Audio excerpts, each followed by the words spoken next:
this is far from over. You haven't seen the last of me. Ta-da! Oh, you were recording! That's a wrap. Oh, man. Oh, that sucks. I just wasted that time.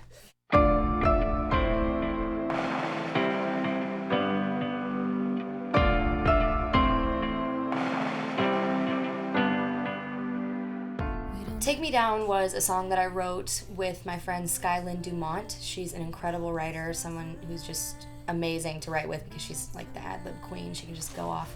And Take Me Down is essentially about, that first meeting with someone where you know that you want to be with this person and you don't really know how yet, but you just know that you want to be something to that person. And I think it's just an incredibly fun song. It's just so great. I've never written about sex in the way that I did, so it was really fun and challenging for me. There's such a stigma against women writing blatantly about sex, and it's like, if we have it, we should write about it. Like, why can everybody else write about it, but we can't? We have to be these, like, delicate little flowers. I'm like, no. If I see someone in a bowling alley and I'm like, I want to sex that person, I'm going to say it. And I'm going to say it in a song. And you're going to like it, and you're going to jam. And that's what's going to happen. It was a really fun process, and it just ended up being one of my favorite songs on the album. But I don't know, because they're all my favorite. So that's a lie. Thinking back now. So Yours is the second song on the album. It is one of the more meaningful songs on the album, which is why I used it as the title track. I also used it because it's a really nice double meaning where, you're talking about who you are in yourself and who you are to other people, and whether you're theirs or yours. And that moment in a relationship where you're realizing that, this isn't working, whatever it is, whatever's happening, it isn't working. And I'm not ready to admit it to the other person yet, but I just need to say this for myself to be able to say that, I don't want to be with you anymore because it's not making me happy. Especially with this whole EP, it can go across the spectrum. I wrote it about a relationship that I was in, a romantic relationship, but the same thing goes for friendships, it goes for work relationships, family dynamics. There's so many things that happen in relationships between people that you kind of are stuck there thinking like, why am I still in this if it's not making me happy? Why do I want to be second to this person? Why am I second to this person? Do I have to be second to this person? And answering those questions for yourself is really hard. So writing the song for me was really hard because it was basically answering it for myself. But it was also one of those songs that took about 15 minutes to write, and I just poured out whatever was just in me, and I didn't care about how it sounded. And the lyrics that I wrote, like the arrangement and everything, was the original thing that just spilled out of my head. Because I didn't really know how I felt until I made this song, until I realized that this is actually how I'm feeling. This is really what I want to say, and I don't want to be with this person anymore, and I don't want to be in this relationship. It was really hard for me to admit that because I'm a very independent, strong person, I feel like, and kind of made me realize that I'm not necessarily as strong or as independent as I think I am when it comes to relationships with people.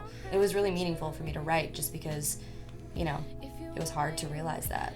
But ultimately, it made a great song, and it helped me a lot, and made for a great title track for a wonderful EP, so.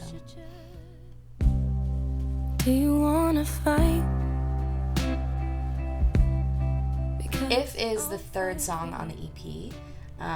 It comes from a place of really deep sadness, but I think that that's kind of what makes it great. Not only does every EP need a really sad, slow song, but I also, in that relationship, the feeling of that song is exactly what we were both feeling. JB did an incredible job at translating that, and that's why I love it so much.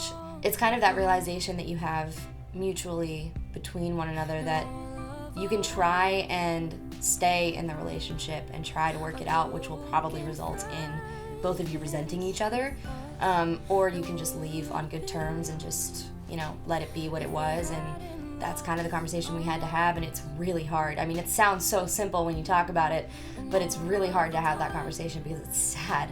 It's so sad to admit to somebody that you love that you don't love them enough. Writing the song was really hard.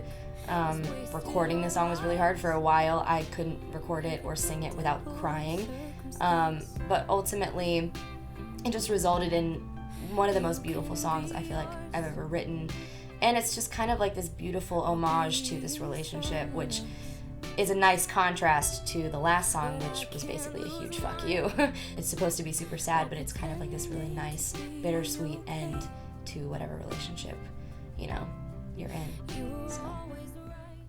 I always thought it would be hard. Take Care is the last song on the album. It is a song that I wrote more recently in the timeline of when this was written, and I think it was really one of those songs that I just needed to hear at the time. It was just one of those like really anthemic, I don't care about anyone but myself right now, and that's all I need to focus on kind of things, because that's what I needed. I needed to hear that I could take care of myself and me and worry about me and not worry about this other person that I was with and not, you know, care about what they were saying. Because, you know, in relationships, it's just awful when you break up with somebody. It's so bad, and it just, no matter what, it's never, I feel like it's never amicable. Maybe I've just never had that experience, but even if it is, there's still so much that you deal with that you have to say to yourself, like, this is my time, I'm not with anyone, I can worry about myself now. And you can still care about that person, but you need to take care of yourself. I think it's something that everyone needs to hear, whether they know it or not, and that's why I love it so much, is because it can just be that kind of anthem, my offering, if you will, to the people who are listening, saying, you know, it doesn't matter where you are in your life, if you're not taking care of yourself, you can't take care of any other people. Like, as RuPaul would say, if you can't love yourself, how in the hell you gonna love somebody else? Can I get an amen? I realized this is not working the way I'm doing this. And so, yeah, it was super fun to make. It's very upbeat, and I hardly ever do that. And it was like so fun to just be able to do it. So